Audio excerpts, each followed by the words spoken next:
San Benito decía que el monasterio era la casa de Dios. Por lo tanto, los monjes cuando construían el monasterio tenían que plasmar la belleza, la pureza, la elevación de la ciudad santa, la Nueva Jerusalén, la morada de Dios donde ellos dedicaban toda su vida a alabarle, a glorificarle.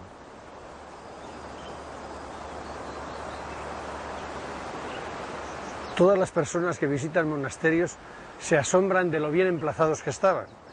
No hay de qué, porque primero tenían todo el territorio para ellos, instalaban los monasterios en despoblado. En segundo lugar, la regla benedictina, que tiene muchos siglos de experiencia, aconsejaba situar el monasterio al abrigo de los vientos, fundamentalmente o principalmente en un valle abierto al mediodía, con una montaña, a ser posible, que proteja al norte, cerrado al levante para evitar malos vientos y abierto al poniente, cerca de un cauce de un río no demasiado grande, con un arroyo dentro del recinto monástico y rodeado de abundantes bosques y huertos, o los propios huertos que hacían en los monjes en las tierras circundantes que rodeaban al monasterio.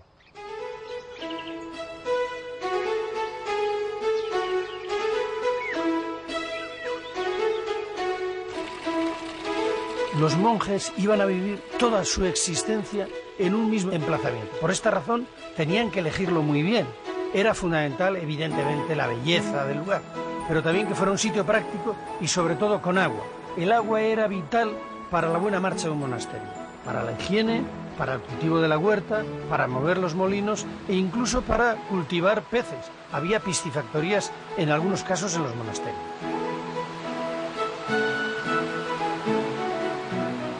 Cuando no tenían agua en el monasterio lo traían igual que hacían los romanos. El monasterio de Carracedo de León nos muestra los restos que todavía quedan del sistema de agua que utilizaron.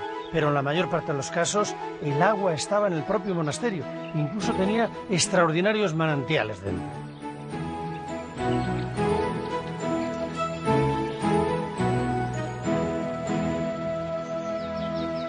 Esta es la cerca o muralla que protegía todo el recinto monástico. No solo las dependencias de los monjes, sino también las dependencias auxiliares.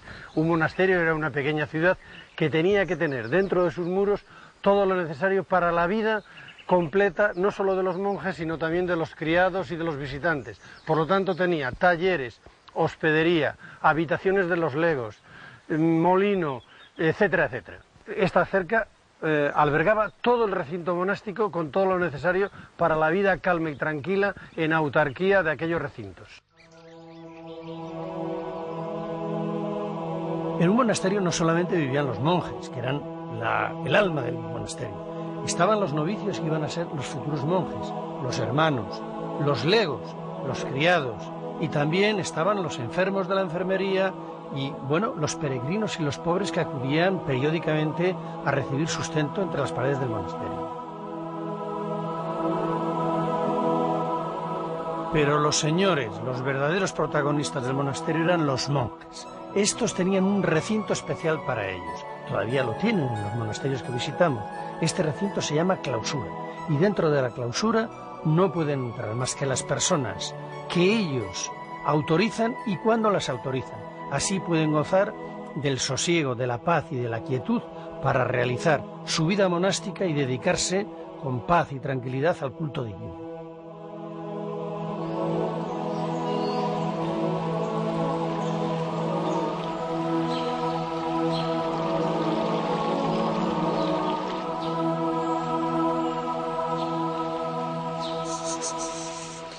El claustro era la dependencia más importante del monasterio desde el punto de vista urbano.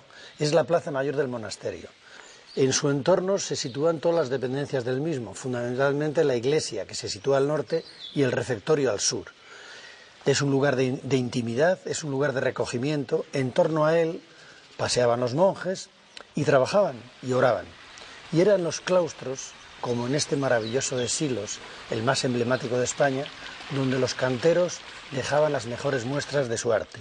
Se esmeraban sobremanera en las labras de los capiteles y todos los monasterios competían por tener el claustro mejor esculpido y más brillante de todo el románico. Este claustro de Silos que están viendo es uno de los más hermosos del románico, no solo del románico español, sino de todo el mundo. No es cuadrado, los 4 lados son distintos, los ángulos no son rectos, el número de arcos de cada panda del claustro lateral no es el mismo, pero la variedad de la labra, la inclinación o entrecruzamiento de las columnas, la belleza de los frisos de las esquinas y el hecho de alcanzar su construcción un periodo tan largo, porque se empieza en el siglo XI y se acaba en un segundo claustro, cosa excepcional, en el siglo XIII, le convierten en una joya del románico y en uno de los lugares donde la degustación artística, el placer de su contemplación y de su recorrido no tiene parangón.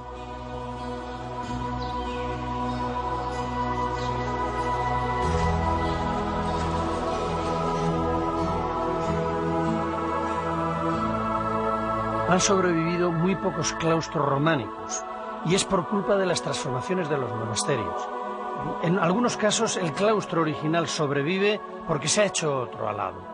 Es el caso de las claustrillas de las Huelgas Reales de Burgos, que ahí le tenemos tan hermoso, pero que convive con otro claustro que se hizo ya en época de Fernando III Sano.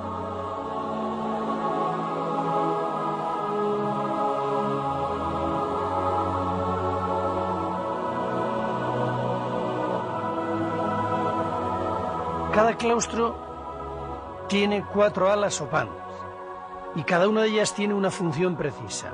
El ala más importante, evidentemente, es el que está junto a la iglesia, tiene la función religiosa.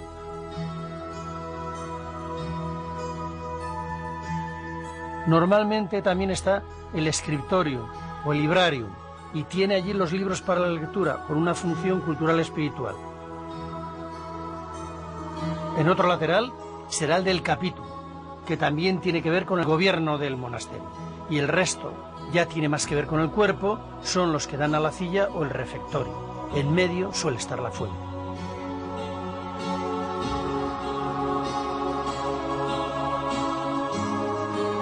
Todavía en la actualidad, los claustros son capaces de trasladarnos a un ambiente de silencio, de paz y de quietud, que es el que durante siglos han disfrutado los monjes.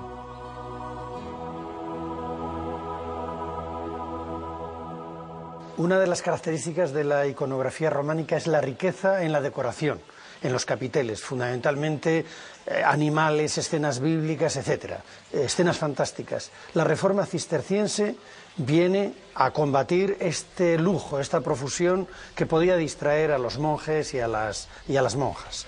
Este es un grandísimo ejemplo, uno de los mejores que conocemos, de la perfección que se alcanza en la talla románica en la época cisterciense. La decoración es simplemente vegetal. Aquí se hace a base de una pieza, de un elemento que se llama el trépano. La piedra recién extraída de la cantera es blanda y permite al cantero introducir el trépano y hacer una labra de una finura desconocida hasta entonces. Esto es posible porque la piedra sale blanda de la cantera y con el paso del tiempo carbonata y endurece. Es la joya de la corona de este monasterio y probablemente uno de los mejores capiteles de escultura románica y cisterciense que se conoce.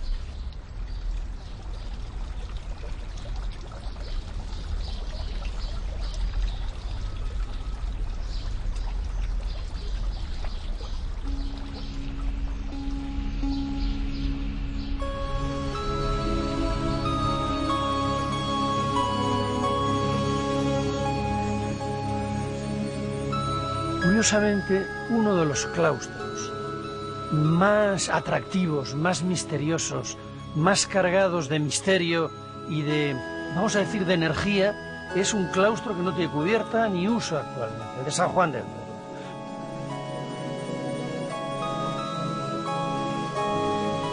Cuatro lados distintos, irregular, pero en parte su atractivo se debe a la ruina que ha padecido y al exotismo de sus arcadas originarias en la orden militar a las que fue asignado este monasterio a partir de su cesión a la orden de San Juan de Jerusalén, que trajo el exotismo de las formas orientales que supieron plasmar maravillosamente los canteros con estos arcos entrelazados que cabalgan sobre las columnas a la vera del Duero y del Monte de las Ánimas, dando al lugar un halo de romanticismo que también recogió Gustavo Adolfo Bécquer en la leyenda El Rayo del Día.